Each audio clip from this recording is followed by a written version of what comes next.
Alright, stop the press, boys. I was working on another video, but I had to pivot and quick throw this together for you because, wow. My last several videos have highlighted the Switch 2 console, and the consensus has been that the Switch 2 does make a huge difference in performance and visuals for your existing Switch library, but ultimately, using it as basically a Switch Pro console is its best use and main selling point currently. There aren't a lot of Switch 2 games that really sell the console. Well, we need to talk, my friends, because today's Nintendo Direct presentation launched the value proposition of the Switch 2 console into the stratosphere. I was expecting some exciting announcements. I was not expecting Nintendo to drop a nuclear bomb of generation-defining reveals. Actually, shit, Nintendo is a Japanese company. That's probably not the best analogy. The biggest criticism of the Switch 2 up until now has been simple. Where are the games? Well, after today's Direct, that argument is about to completely dissolve. Let me explain why. First-party games are what sell Nintendo consoles, and this Direct absolutely delivered on what we were looking for. The most liked comment on the biggest Switch 2 video that I just did was asking for Xenoblade upgrades, and then I heavily focused on the improvements on Switch 2 in those games in my most recent video. Perhaps a little copium there while we waited, but rejoice, my friends.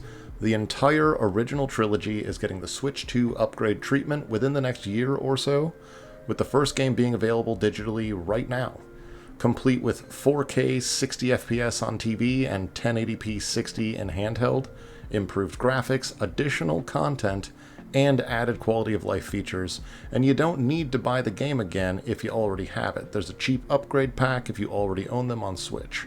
This is a day many of us have been waiting for. Finally seeing Xenoblade in all its glory, without the blurry graphics that we've all become accustomed to. But that's not all for Xenoblade. The next full entry in the series, Xenoblade Genesis, which sounds like it could be a prequel and looks pretty sick at first glance in the trailer, will be coming out next year. This is an exciting day for Xenoblade fans, one we've been waiting for what feels like a very long time. That's not the only exciting first-party Nintendo news, though. We finally got our release date and a closer look at the new Fire Emblem game, Fortune's Weave. We'll see that released on September 17th of this year. That'll be a day one purchase for me. Much like Fire Emblem Three Houses, this is very likely to be a generational title for the tactics genre, so if you're a tactical RPG fan, you're not going to want to miss that one. The Star Fox remake is definitely a noteworthy game, though it's been a little divisive. This isn't one that I'm personally dying to play right away, but there's no denying that this is a big release, and it comes out this month on June 25th, and it looks like there is a demo available if you are interested in checking it out. There's a new Splatoon game coming out as well, another huge game for fans of the series, but not something on my personal list currently. Let me know if it should be, I just don't have any experience with the series. But the huge first-party bombshell, The Legend of Zelda Ocarina of Time remake, was officially confirmed and previewed, baby, and it's coming out this year, dude. If you're a fan of video games, you likely know how big of a deal this game is. Ocarina of Time is still the #1 highest rated video game on Metacritic, and it has been for, I think, decades now. It's a beloved, almost hauntingly beautiful slice of so many of our childhoods, and while it won't be the first remake of this game, I also played through the 3DS version and it was awesome. If they give this the time, budget, and control improvements that it deserves, and at a glance it looks like they are, and they saved this reveal for last, this too could be one of the best games of the entire generation. I am very excited to see what this one is all about. It's the easiest day one purchase for me on the entire list. But dude, we're not even halfway done. This list is so stacked and it's all coming out within the next year. If Nintendo had only shown this stuff, it would have already been a pretty solid Direct, but we're just getting started. One of the admittedly justified critiques that I've heard since releasing those videos, and that people have been saying since release, are, okay, but where are the games that actually justify the new upgraded hardware? And we've seen some already, like Final Fantasy VII Remake and Rebirth, Cyberpunk, and high five to Capcom for both Resident Evil 9 and Pragmata. They've been cooking along, but the list of true impressive Switch titles was still pretty short in this debut year, but that's about to change. Metaphor ReFantazio is a modern gem from the developer Atlas, and kind of in the same design lane as the Persona series, but very much morphed into its own unique thing. This Game of the Year contender was not even remotely possible to bring to Switch, but should find a really comfortable home on the Switch 2's more powerful hardware. There's an Onimusha reboot. I never played the originals, but this is the first game in the series in 20 years. It's a sword-fighting, action, hack-and-slash game, and it looks awesome. If you're into that kind of thing, you should definitely take a look at this one. And Stellar Blade is coming to the Nintendo Switch 2. Some of the most fluid combat and impressive character assets in the industry. Bless you, Shift Up, and please take my money. We got the dreadfully long-awaited update on Kingdom Hearts 4. I enjoyed the first two games, but I'm not a Kingdom Hearts diehard, but fans of the series must be exploding now that this is right on the horizon.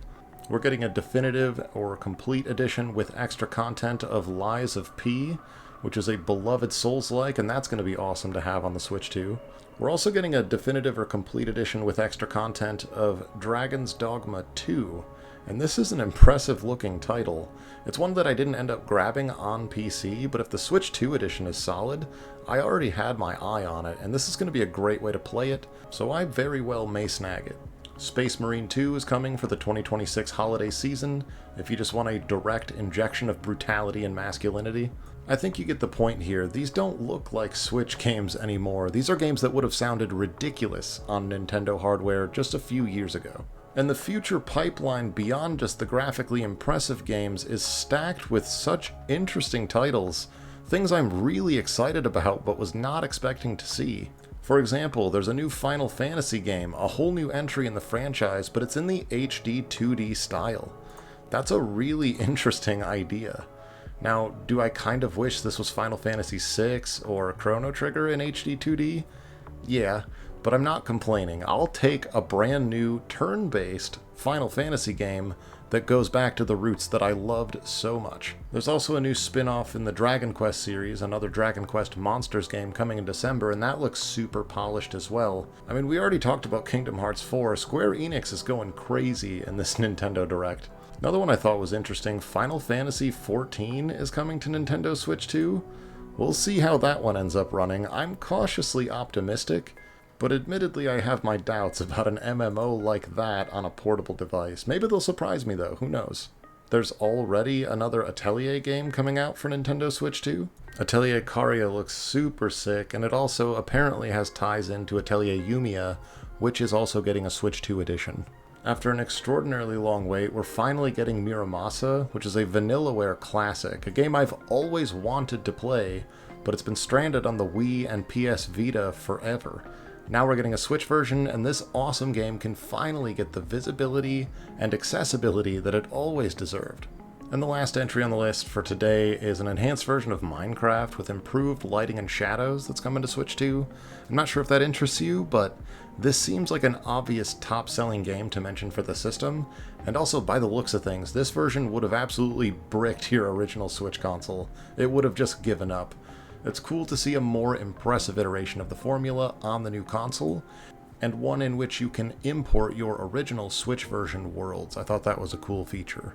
Now this is far from everything they revealed, just more of a highlight reel of the stuff that I'm most excited about or caught my eye as being a big deal. Let me know which titles you're excited about. There's probably several gems I missed or forgot to mention because the presentation was just that stacked. As scummy as they can be sometimes, and as much as some of you will still flame me and continue putting the blinders on about the Switch 2, there's just no denying that this Direct was a huge W for Nintendo, and the argument that the Switch 2 doesn't have games is about to completely dissolve. In my opinion, they're just dunking on the competition here. But feel free to yell at me in the comments if you disagree. I'd love to hear what games you're most excited about, and ones that you wish you would have seen today. Stay tuned because that bigger video I was working on should be done in the next couple of weeks. I appreciate it if you did stick around to the end of the video here. Subscribe if you want to see more like this if you feel like it. And thanks for stopping by.